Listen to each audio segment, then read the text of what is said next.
ಕೃಷಿ ಇಲಾಖೆ ವತಿಯಿಂದ 2024 ಹಾಗೂ 25ನೇ ಸಾಲಿಗೆ ರೈತ ಫಲಾನುಭವಿಗಳಿಗೆ ವಿವಿಧ ಕೃಷಿ ಯಂತ್ರೋಪಕರಣಗಳನ್ನು ವಿತರಣೆ ಮಾಡಲಾಯಿತು.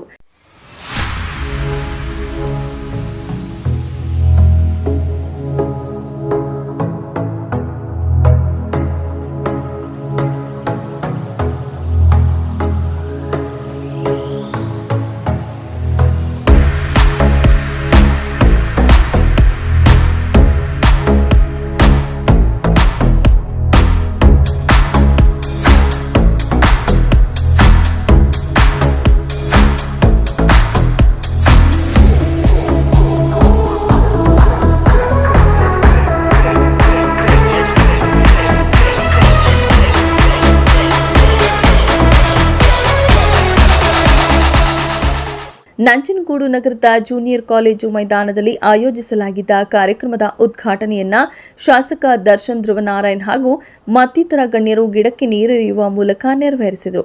ಬಳಿಕ ಶಾಸಕ ದರ್ಶನ್ ಧ್ರುವನಾರಾಯಣ್ ಮಾತನಾಡಿ, ಇಂದಿನ ಆಧುನಿಕ ಕೃಷಿಗೆ ಕೃಷಿ ಯಂತ್ರೋಪಕರಣಗಳ ಅವಶ್ಯಕತೆ ಇದೆ.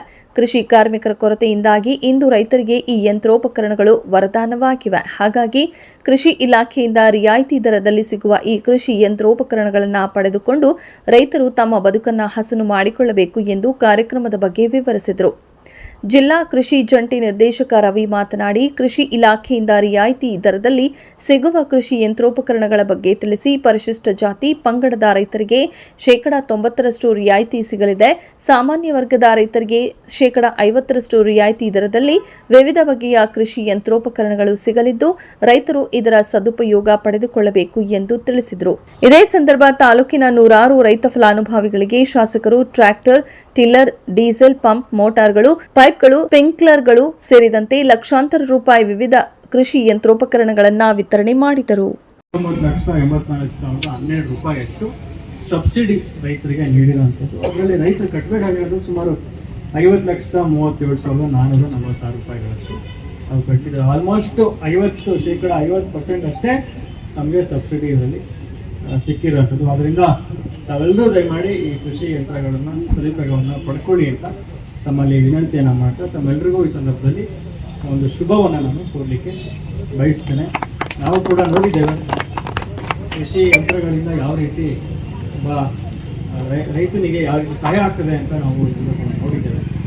ನಾವು ಕೂಡ ಮುಂಚೆ ಮೆಷಿನರಿ ನಮ್ಮ ತೋಟದಲ್ಲಿ ನಮ್ಮ ಜಮೀನುಗಳಲ್ಲಿ ಯೂಸ್ ಮಾಡ್ತಾ ಇದ್ದಿಲ್ಲ. ಇತ್ತೀಚೆಗೆ ಎಲ್ಲ ಮೆಷಿನರಿಗೆ ನಾವು ಉಪಯೋಗಿಸೋಕ್ಕೆ ಶುರು ಮಾಡಿದ್ದಾರೆ. ಈಗ ಮೊನ್ನೆ ಅಷ್ಟೇ ನಾನು ಕೂಡ ಡಿಗರ್ ಪರ್ಚೇಸ್ ಮಾಡಿದೆ, ಅಡಿಕೆ ನೆಡೋಕ್ಕೆ ನಾನು ಡಿಗರ್ ಪರ್ಚೇಸ್ ಮಾಡಿದೆ. ಅದರಿಂದ ಎಲ್ಲ ನಮ್ಮ ರೈತರುಗಳು ಇನ್ನೂ ಮುಂದುವರಿಬೇಕು, ಅಡ್ವಾನ್ಸ್ ಆಗೋ ರೀತಿಯಲ್ಲಿ. ಇನ್ನೂ ಹಲವಾರು ಮೆಷಿನರಿಗಳಿದೆ. ಇನ್ನು ನಮ್ಮ ದೇಶ ಇನ್ನೂ ಹಿಂದುಳಿದಿದೆ, ಮೆಷಿನರಿಯಲ್ಲಿ ಇನ್ನೂ ಹಿಂದುಳಿದಿದೆ. ನೀವು ಬೇರೆ ದೇಶಗಳು, ಅಮೆರಿಕದ ದೇಶಗಳಲ್ಲಿ ಟ್ರ್ಯಾಕ್ಟರ್ಗಳಿಗೆ GPS ಬಂದ್ಬಿಟ್ಟಿದೆ. GPS ನೀವು ಮ್ಯಾಪಿಂಗ್ ಮಾಡಿಬಿಟ್ರೆ ಅದೇ ಉಳ್ಕೊಂಡು ವಾಪಸ್ ಬರೋಂಥದ್ದು ಈಗಾಗಲೇ ಪದ್ಧತಿ ಅಲ್ಲಿದೆ.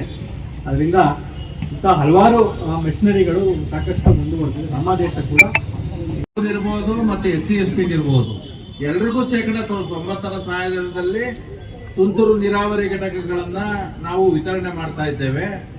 ಅದರಲ್ಲಿ ಜನರಲ್ನವ್ರಿಗೆ 1 ಹೆಕ್ಟೇರ್ ಪ್ರದೇಶಕ್ಕೆ 1 ಸೆಟ್ ಕೊಟ್ರೆ, SC ST ಜನಾಂಗದವರು ಈಗ ಆಲ್ರೆಡಿ 1 ಹೆಕ್ಟೇರ್ಗೆ 1 ಸೆಟ್ ಅನ್ನ ತೆಗೆದುಕೊಂಡಿದ್ರೆ, 2 ಹೆಕ್ಟೇರ್ ಜಮೀನ್ ಇದ್ರೆ ಇನ್ನೂ 1 ಸೆಟ್ ಅನ್ನ ತೆಗೆದುಕೊಳ್ಳಿಕ್ಕೆ ಈಗ ಸರ್ಕಾರ ಅನುವನ್ನ ಮಾಡಿಕೊಟ್ಟಿದೆ.